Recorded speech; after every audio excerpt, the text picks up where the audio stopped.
अस्सलाम वालेकुम व्यूअर्स। आज की वीडियो में हम बात करेंगे माइक्रोसॉफ्ट एक्सेल और चैट जीपीटी के बारे में। कि अगर आप माइक्रोसॉफ्ट एक्सेल यूज़ कर रहे हैं तो चैट जीपीटी आपकी किस तरह हेल्प करेगा। तो चैट जीपीटी है क्या, ये मैं आपको सादा अल्फाज में बताऊं तो एक बेसिकली रोबोट है जो हमारी लैंग्वेज को समझता है, और अगर हम उससे कोई भी क्वेश्चन करें तो वो उस क्वेश्चन को समझ के उसका आंसर करता है। तो ये तो एक सादा सी डेफिनेशन होगी चैट जीपीटी की। अब पर्टिकुलर हमारा जो, क्योंकि हम माइक्रोसॉफ्ट एक्सेल में उसका देखेंगे कि वो किस तरह हमें हेल्प आउट करेगा, तो मैंने एक एक्सेल की वर्कबुक भी बनाई हुई है यहाँ पे। इसमें जो डाटा है इसके बारे में मैं आपको क्विकली बता दूँ। ये मंथ्स आ रहे हैं, कंट्रीज़ आ रही हैं, डिफरेंट टाइप्स ऑफ शर्ट हैं, ये उनकी सेल प्राइस है, आगे कॉस्ट है, और यहाँ पर प्रॉफिट कैलकुलेट हुआ हुआ है। तो ये हमारे पास डिफरेंट कॉलम्स बने हुए हैं। अब हम जो क्वेश्चंस करेंगे वो चैट जीपीटी से क्वेश्चंस करेंगे। उसमें कुछ फार्मूलाज होंगे, कुछ जनरल क्वेश्चन होंगे, और देखेंगे कि हमें कैसे वो आंसर करता है। तो मेरे पास जो क्वेश्चन है वो मैंने यहाँ राइट साइड पे टाइप कर लिए हैं। इसमें हम एक एक करके ये क्वेश्चंस कॉपी पेस्ट करेंगे चैट जीपीटी में, और देखेंगे कि हमें वो कैसे आंसर करता है। तो पहला जो क्वेश्चन है वो इस डाटा के हवाले से ये है कि calculate the sum of all numbers from cell D2 to D36 in Excel. तो ये हमारे पास सेल D2 है, और इसी कॉलम में लास्ट में D36 आ रहा है। तो हम इस क्वेश्चन को, हमें इसका सम चाहिए इस पूरे कॉलम का, तो कॉपी करेंगे और चैट जीपीटी में पेस्ट करेंगे। अब ये क्वेश्चन को एनालाइज कर रहा है, और इसके बाद इसने हमें फॉर्मूला दे दिया है, is equal to sum D2 to D36। हम देखते हैं क्या ये फार्मूला अप्लाई होता है अगर हमने इसका सम करना है। इसको कॉपी कर लेंगे और जो लास्ट हमारे पास सेल है इसमें पेस्ट कर लेते हैं। तो यहाँ हमारे पास सम कैलकुलेट हो चुका है। तो इसका मतलब है कि ये फार्मूला भी ठीक था, उसने हमारे क्वेश्चन को सही तरह समझ लिया, और हमें जो फार्मूला सजेस्ट किया वो बिल्कुल यहाँ अप्लाई हो गया। तो फर्स्ट क्वेश्चन के हवाले से तो इसने काफ़ी हमें हेल्प आउट किया। नेक्स्ट क्वेश्चन देखते हैं। नेक्स्ट क्वेश्चन है highlight all values greater than 2000 in cell range D2 to F36 in Excel. तो हमारे पास ये D2 सेल है, हमारा जो क्वेश्चन है वो उससे क्या है, ये D2 सेल है, और हमारे पास जो F36 सेल है वो ये है। तो बेसिकली हमने ये क्वेश्चन किया है कि इस पूरी रेंज में जितनी भी वैल्यूज़ 2000 से ग्रेटर हैं उनको हाईलाइट कर दें।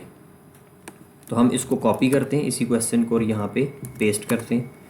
अब देखते हैं हमें क्या आंसर करता है।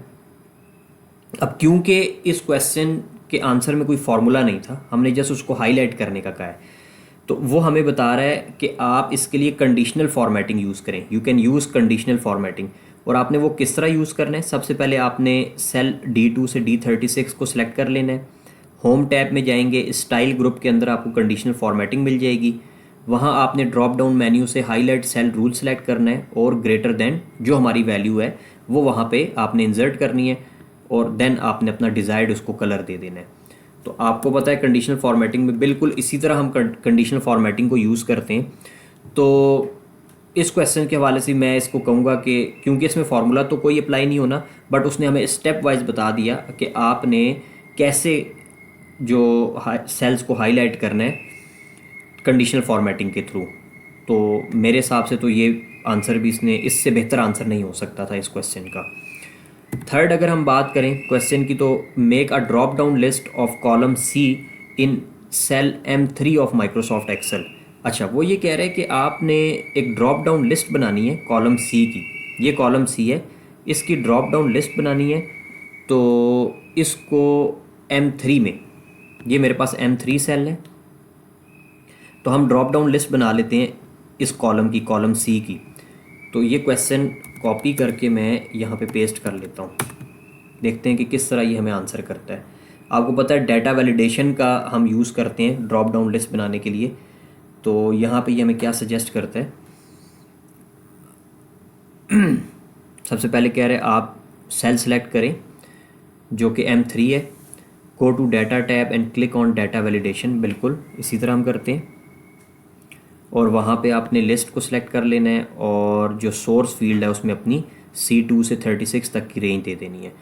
तो बिल्कुल आपको मालूम है कि इसी तरह ही हम अपनी ड्रॉप डाउन लिस्ट बनाते हैं। अच्छा, लास्ट में वो हमसे कह रहे हैं now when you click on cell M3 a drop down arrow will appear and you can select a value from the list based on the values in column C। तो 100% इसी तरह हम करते हैं इस हवाले से भी, क्योंकि फार्मूला तो कोई यूज़ नहीं होता ड्रॉप डाउन लिस्ट में, हमें उसने वर्ड टू वर्ड बता दिया आपने कैसे, इवन जो हमने उसको कहा था कि सेल C2 से 36 तक आपने सेलेक्ट करना है, ड्रॉप डाउन लिस्ट उस कॉलम की बनानी है, तो उसका रेफरेंस भी उसने हमें यहाँ पे दे दिया है। तो अगेन इससे बेहतर आंसर इसका नहीं हो सकता था।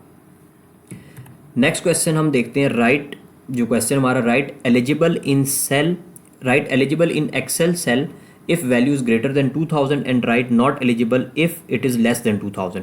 हम उससे क्वेश्चन कर रहे हैं कि इस एक्सेल के सेल में फॉर एग्जांपल कोई भी वैल्यू अगर वो सेल प्राइस है वो 2000 से ग्रेटर है तो इस सेल में एलिजिबल लिखा हुआ है, और अगर वो 2000 से लेस है तो नॉट एलिजिबल लिखा है।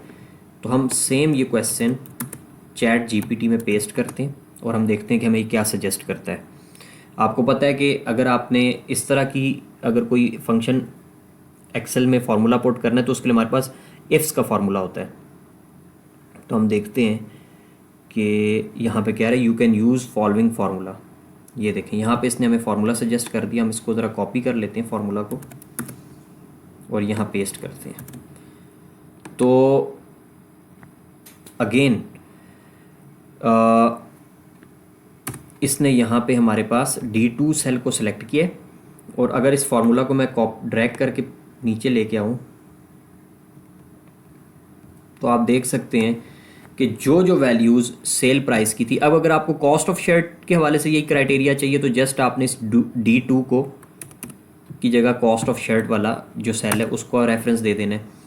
तो अगेन मैं आपसे यही कहूँगा कि इस क्वेश्चन में भी हमें फार्मूला रिक्वायर्ड था कि फार्मूला आपने किस तरह पेस्ट, कौन सा फार्मूला लगेगा। तो ये फार्मूला यहाँ पे चैट जीपीटी ने हमें सजेस्ट कर दिया कि इसमें आप इफ़ का फार्मूला यूज़ करके अप्लाई कर सकते हैं। तो इसमें भी मेरे ख्याल से तो इससे बेहतर आंसर नहीं हो सकता था। जस्ट आपको ये करना है कि वो फार्मूला कॉपी पेस्ट करना है अपनी डिज़ायर्ड लोकेशन पे और उसको अमेंड कर लेना है जो भी आपकी रिक्वायरमेंट है उसके अकॉर्डिंगली। तो इस हवाले से भी इसका ये बेस्ट आंसर था। लास्ट क्वेश्चन हम इससे कर लेते हैं जो कि है, what is the formula of V lookup to find sale price of polo shirt in given data range. ये यहाँ पर हमारे पास टाइप ऑफ शर्ट में पोलो शर्ट आ रही है। हम यहाँ पहले वी लुकअप के लिए पोलो शर्ट टाइप कर लेते हैं। हम अब इससे पूछ रहे हैं कि फार्मूला क्या होगा अगर आपको सेल प्राइस चाहिए पोलो शर्ट के लिए एक ख़ास रेंज में। तो अगेन वी लुकअप का ही फार्मूला होगा जो, लेकिन वो फार्मूला हमें चाहिए कि वो किस तरह का होगा। हमने ये सवाल टाइप किया यहाँ पे, अब हम देखते हैं कि ये हमें क्या फार्मूला सजेस्ट करता है पोलो शर्ट के हवाले से। अभी ये असेस कर रहे हैं, ये देखें इसने हमें ये फार्मूला सजेस्ट कर दिया है।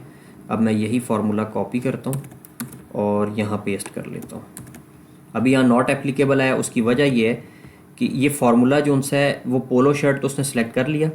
अब जो रेंज है वो रेंज, क्योंकि अब यहाँ पे थोड़ा सा हमने भी अपना दिमाग इस्तेमाल करना है, हम इसको रेंज देंगे क्योंकि आपको पता है वी लुकअप में जब भी आप रेंज दे रहे होते हैं तो जो वैल्यू आपने फाइंड करनी है उसका कॉलम हमेशा फर्स्ट होना चाहिए।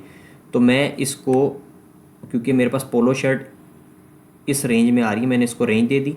और हमें सेल प्राइस चाहिए अगर, तो सेल प्राइस के लिए उसने यहाँ सजेस्ट किया हुआ है 3, जबकि हमारी सेल प्राइस इस गिवन डाटा रेंज में नंबर 2 पे है। तो हम इसको 2 कर लेंगे और फॉल्स करेंगे। यहाँ पे हमारे पास पोलो शर्ट की प्राइस आ गई।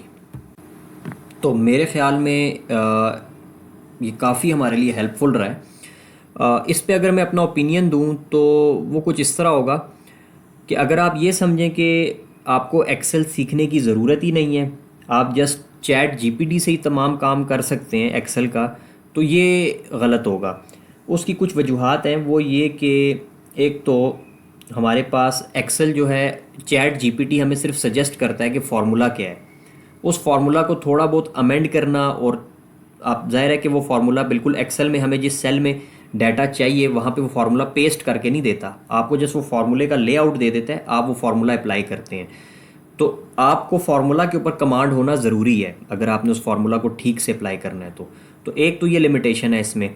दूसरी चीज़ ये कि अगर आप जो क्वेश्चन टाइप करेंगे चैट जीपीटी में उसमें आपको डिटेल्ड इन्फॉर्मेशन देनी है, ख़ास तौर पे अगर आप एक्सेल के हवाले से कोई क्वेश्चन कर रहे हैं। क्योंकि अगर आपने कोई एस्से लिखना है तो आप जस्ट लिख सकते हैं राइट एस्से ऑन कोई भी टॉपिक लिख सकते हैं, उसमें आप उसको ये भी बता सकते हैं 250 वर्ड्स का एस्से लिख दो, तो वो आपको शायद लिख के दे देगा। आप जस्ट उसको कॉपी और पेस्ट कर सकते हैं। कोई अगर आपने प्रोग्रामिंग करनी है या कोई और फील्ड है अगर आपकी, तो उसमें क्वेश्चन लिखना बहुत आसान होता है।